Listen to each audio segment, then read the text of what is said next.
Hi families! Over the next few days, we're going to do something a little bit different for our journal entries. Instead of doing just a regular page each day, you and your child are going to make a book together. All you need is a piece of colored construction paper and then some white paper, and you're going to fold them together to make a book. You can staple it if you want, you don't have to.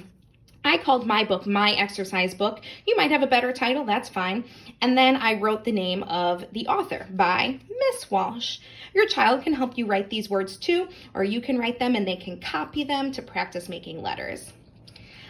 Each day, you're going to do one page in your exercise journal. Your grown-up can write the words I like to and make a line. If your child is good at writing letters, they can write that part themselves too. And then your child is going to pick an exercise that they like to do. So for example, on this page, I said I like to do jumping jacks, and I drew a picture of myself doing it.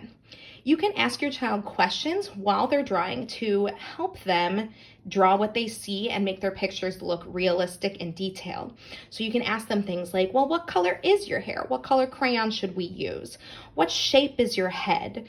Oh, it's a circle, so why don't we draw a circle to start off? You can also pull out a mirror and look in the mirror and see, what does our body look like when we're exercising like this? Now let's draw it like that. Once your child has drawn their picture, they're going to write the words on the line. So for example, I wrote do jumping jacks. The next day, you're going to draw a different exercise.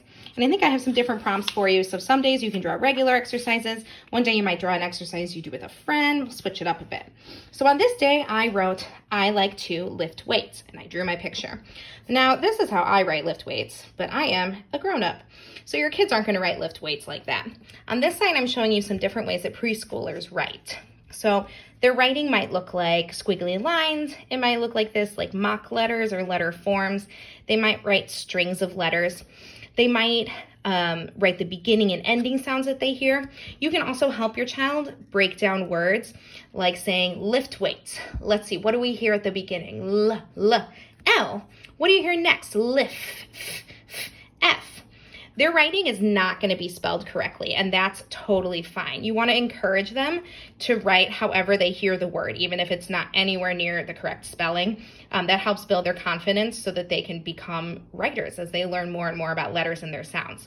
Underneath, you can write down what the words actually say so that when you are reading your book later, you'll know what your child wrote. Even if your child's writing is more like this, still ask them, okay, what does this say? Because it might not look like writing to us, but it definitely is writing to your child and it has meaning. So ask them what it says and write it underneath. After a couple days, you'll have exercises on each page of your book, and then you can sit down and read your book with your child. Point out the cover and the features of the book. When you're reading, point to the words and show them how we start at the top. We go from left to right and top to bottom, and we turn the page. This book will follow a pattern, and it'll say I like to on each page. So your child will get familiar with the pattern, and they'll be able to read it on their own by looking at the picture to help them figure out how the sentence ends. Reading predictable books like this helps your child build confidence as a reader so that they feel like they're a real reader, even if they don't know how to read quite yet. These are building pre-reading skills so that your child will be ready to start learning to read when they get into kindergarten. Hopefully you like making your exercise book with your child, and I can't wait to see some pictures of your children's work. Thank you.